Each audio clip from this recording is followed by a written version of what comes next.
You know, we all lean on research reports to make sense of the crazy, fast-moving world of technology. But what happens when the folks paying for the research are the same ones selling you the tech? Welcome to part 4 of our Explainer series, where we're breaking down the world of vendor-sponsored IT research, all based on a really comprehensive report from Virtualization Options LLC. Right, so in the last few parts, we've talked about the high-stakes environment. Boardrooms just like this one, where huge multi-million-dollar decisions are being made based on industry reports. Now, these reports promise to give us clarity, but as we've seen, they don't always give you the full picture. Today, we're pulling straight from Chapter 4 of the report to get into the how, the very specific tactics of influence that vendors use to shape what you read. And this really brings us back to the heart of the issue, right? It's this constant battle. On one hand, you've got the promise of getting expert insights to make these huge calls, but on the other hand, you've got the peril of these hidden biases that can seriously mislead you, leading to bad decisions, wasted cash, and a whole lot of risk. So, here's our game plan for today. We're going to do a super quick recap of this core conflict and the structural problems. Then, we'll spend most of our time on the main event, the actual tactics of influence. And finally, we'll tie it all together and look at the real-world cost of all this bias. First up, just a quick refresher on the two faces of sponsored research. So what are we really talking about here? Well, vendor-sponsored research is pretty much any study, any report about technology that's paid for by the very companies who sell those products. And that, right there, creates this immediate conflict, doesn't it? They have a direct financial stake in what the results say. And that leads us straight to the big structural problem. It makes you ask the question, who's actually in control of the story we're being told? This really nails the fundamental issue. When a company's bottom line is tied to a study's outcome, there's just this immense pressure, whether it's said out loud or not, for that research to come out looking good. The whole process is basically compromised from the get-go. And like we've covered, this influence kicks in before a single piece of data is even looked at. Sponsors get to set the priorities, choosing questions that just so happen to align with their marketing. Anything unflattering? Well, that stuff gets suppressed. Or, it just never gets studied in the first place.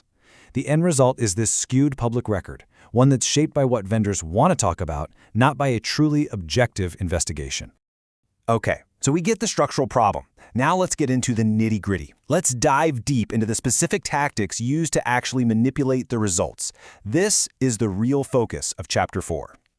I mean, have you ever seen a statistic like this? It's punchy, it's specific, and it totally grabs your attention. It's designed to make you feel a sense of urgency, maybe even a little fear, to push you towards a very particular solution, which of course is the one sold by the report sponsor. That statistic is a perfect example of what's called cherry picking. See, the conclusion was probably decided on before the report was even written. Then you just go out and find the data that backs you up. Any evidence that contradicts it, or maybe just adds some important context, yeah, that just gets left on the cutting room floor. It's a really powerful way to build a convincing case that just isn't telling you the whole truth. Now here's another really important tactic to watch out for: pre-publication review. A lot of vendors will have a little clause in their contracts that gives them the right to review a report before it goes public. Sounds harmless, right? Like they're just checking the facts. But what it really does is give them total control over the final message. And the consequences of this are huge. First, it can lead to flat-out censorship. If they don't like a finding, it can just be deleted. Poof, gone. Second, the language gets softened. A major flaw might get described as a minor challenge. And third, this whole gatekeeping thing just destroys the credibility of the research. I mean, how can you trust a report when you know the company being studied got the final edit? And it doesn't stop there. There are other, more subtle things happening.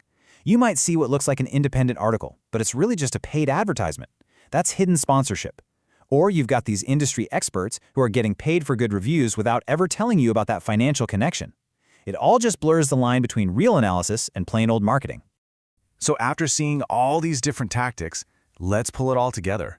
Let's talk about the actual cost of this bias and why this should matter to, well, every single one of us.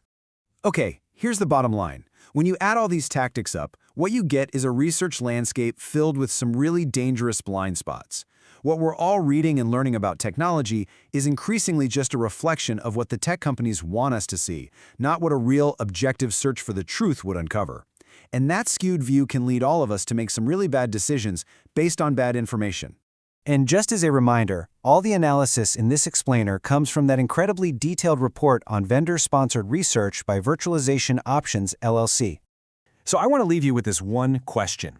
The next time you're reading a record and you come across a really compelling statistic or some bold claim about technology, is your first thought going to be to ask yourself, who paid for this? Because honestly, knowing the answer to that one question could change everything.